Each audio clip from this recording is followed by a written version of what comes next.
கொஞ்சம் குக் பண்ண டைம் எடுத்தாலும் இந்த டிஷ்ஷு ஒர்த்தான டிஷ்ஷுப்பா அப்படின்னு கடைசியில் இதோட அவுட்புட் இருக்கும். அந்த மாதிரியான ஒரு டிஷ்ஷு தான் பிளெயின் சால்னா. எப்படி பண்ணுறதுன்னு பார்த்துடலாமா? அதுக்கு ஒரு பேனில் எண்ணெய் ஊற்றிட்டு ஹோல் கரம் மசாலா போட்டுட்டு லோ ஃப்ளேமில் அதை கரிஞ்சிடாமல் ஃப்ரை பண்ணிக்கோங்க. அது ஃப்ரை ஆனதும் ஒரு 10 போல் சின்ன வெங்காயம்,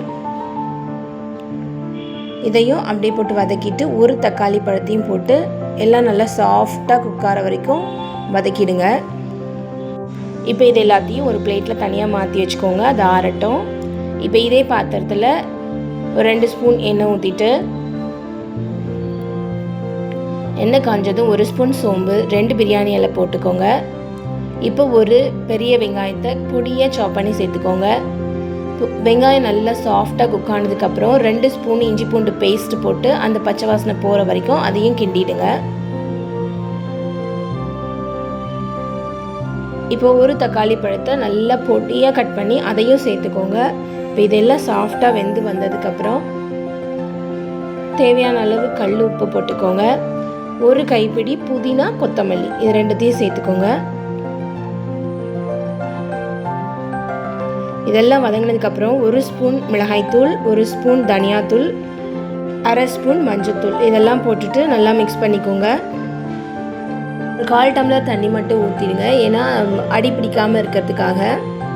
இப்போ நம்ம ஃப்ரை பண்ணி வச்சுருந்த மசாலாஸை மிக்ஸி ஜாரில் போட்டு நல்லா பேஸ்ட்டாக அரைச்சி அதையும் இதோட சேர்த்துக்கோங்க.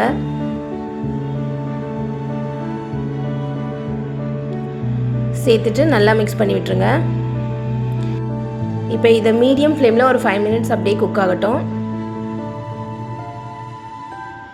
இப்போ மிக்ஸி ஜாரில் 2 ஸ்பூன் பொட்டுக்கடலை, கொஞ்சம் தேங்காய், ஊற வச்ச கசகசா 1 ஸ்பூன் போட்டிருக்கேன். பொட்டுக்கடலைக்கு பதில் முந்திரி பருப்பு ஆட் பண்ணிங்கன்னா இன்னும் டேஸ்ட் ரிச்சாக இருக்கும். இதெல்லாம் நல்லா பேஸ்ட்டாக அரைச்சி திரும்பவும் அந்த கிரேவியில் சேர்த்துருங்க. இந்த ஸ்டேஜில் உங்களுக்கு அந்த சால்னா எந்த அளவுக்கு கன்சிஸ்டன்சி வேணுமோ அந்தளவுக்கு தண்ணி சேர்த்துக்கோங்க. அப்புறம் ஃபைனலாக உப்பு செக் பண்ணிக்கோங்க. அவ்வளோதாங்க, சூப்பரான பிளெயின் சால்னா ரெடி ஆயிடுச்சு. இது எல்லா டிஃபன் ஐட்டம்ஸ்க்கும் சூப்பராக இருக்கும்.